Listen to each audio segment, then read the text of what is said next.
Laidą remia Šiaulių techninių apžiūrų centras. Jei abejojate dėl savo automobilio, atvykite pas mus.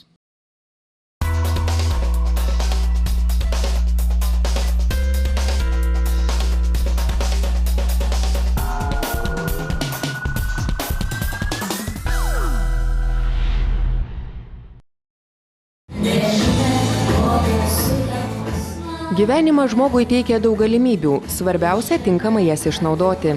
Tada darbai ir siekiai įgyja prasmę. Ir vis tik, kaip svarbu būti įvertintam ir pastebėtam. Siekiančiam tikslų tai didelė paskata, o šiltas žodis, padėka, dėmesys, kasdienio darbo įvertinimas. Gražios tradicijos užgimė Šiaulių rajone, Kuršėnų kultūros namuose pagerbti mokiniai ir pedagogai. Šiaulių rajono žvaigždės ir žvaigždutės.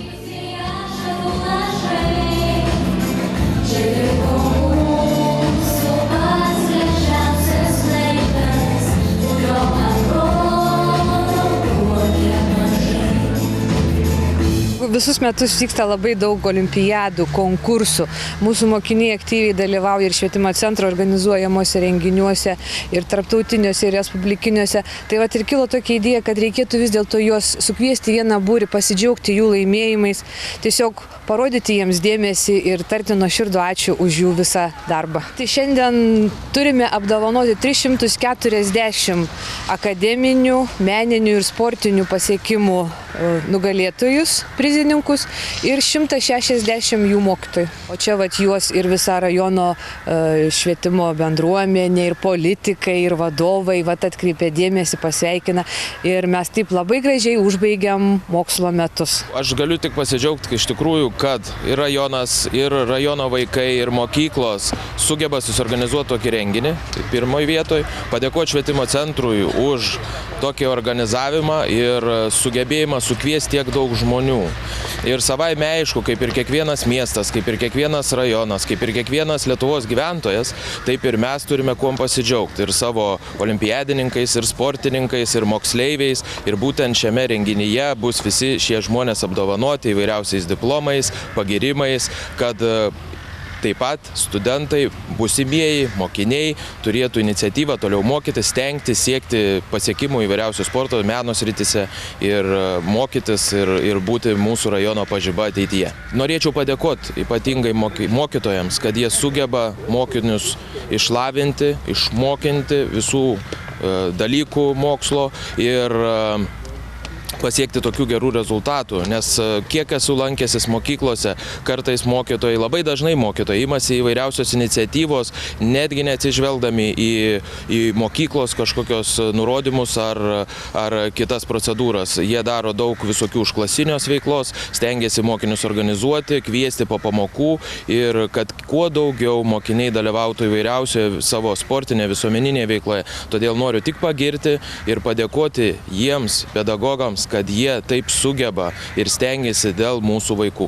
Asociacija Linas Publikum daugelį metų stengiasi ir siekia, kad švietimo paslaugos gerėtų ir tobulėtų. Šiandien mes susidurėme su tokia problema, kad yra gabių daug vaikų, bet kartais jie tiesiog neturi galimybių ar trūksta labai mažai, kad galėtų įstoti į jų norimus universitetus, mokyklas tolimesnės ir siekti savo patinkančių rezultatų. Yra pavyzdžių, kai mokiniai išvažiuoja po mokyklos į Londoną, į užsienį ir tenais dirba, nes neturi pinigų tiesiog studijuoti.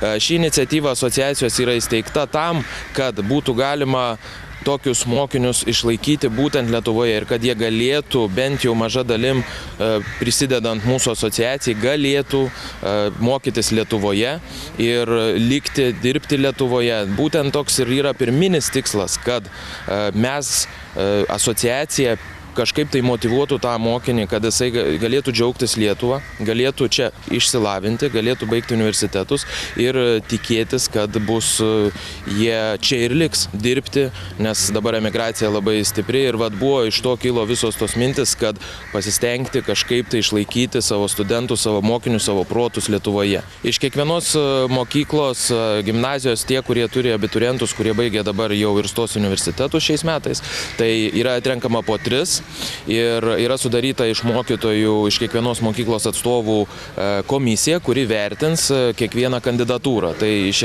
kandidatūrų yra dabar apie 15 ir bus vertinama ir atrenkama 3 pagrindiniai laimėtojai. Aš visą laiką save laikiau gabiu mokiniu, taip kad nelabai nustebau. O kurioje srity tau sekasi labiausiai? Labiausiai biologijoje ir chemijoje, gamtos moksluose.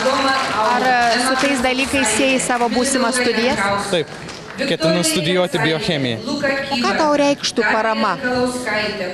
Parama reikštų, žinoma, lengvesnį gyvenimą, gal ne tiek man, kiek mano tėvams, vis dėlto kažkokį finansinį užtikrintumą, kad tikrai galiu susitelkti į mokslus ir man nereikia rūpintis, kaip susimokėti už tą mokslą ar už gyvenimą. Pirmiausia, tai yra didžiulė pagarba man, o antra vertus, manau, būtų labai malonu gauti kažkurią tai vietą ir būčiau vertinta už savo darbą, nes iš tikrųjų gan aktyviai dalyvaudavau tiek visuomeninėje veikloje, tiek mokyklos gyvenime. Planuoju studijuoti viešąjį administravimą. Ką tau reikštų piniginė parama? Piniginė parama galbūt pirmiausia būtų paskata, kad visuomet mano žmogaus darbas yra įvertinamas, o antra vertus tai būtų finansinis stabilumas kažkoksai ir postūmis į priekį. Stenkitės, nebijokit, dalyvaukit, ieškokit ir rasit, nes galimybės yra tikrai suteikiamos. Norėčiau palinkėti kiekvienam rajono ir Lietuvos studentui, bebaigiančiam mokyklą, bebaigiančiam laikančiam egzaminus, palinkėti, kad jis tikrai galvotų ir nepleistų savo svajonių ir siektų tų svajonių išsipildyti. Kaip tai bebūtų sunku, nes ilgai bedirbant ir daug darbo įdedant galima pasiekti visokias ir įvairiausias svajonės. Todėl visiems noriu palinkėti tų svajonių išsipildymo, noriu palinkėti gerai išlaikyti egzaminus, noriu palinkėti geros vasaros.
Laidą remia Šiaulių techninių apžiūrų centras. Jei abejojate dėl savo automobilio, atvykite pas mus.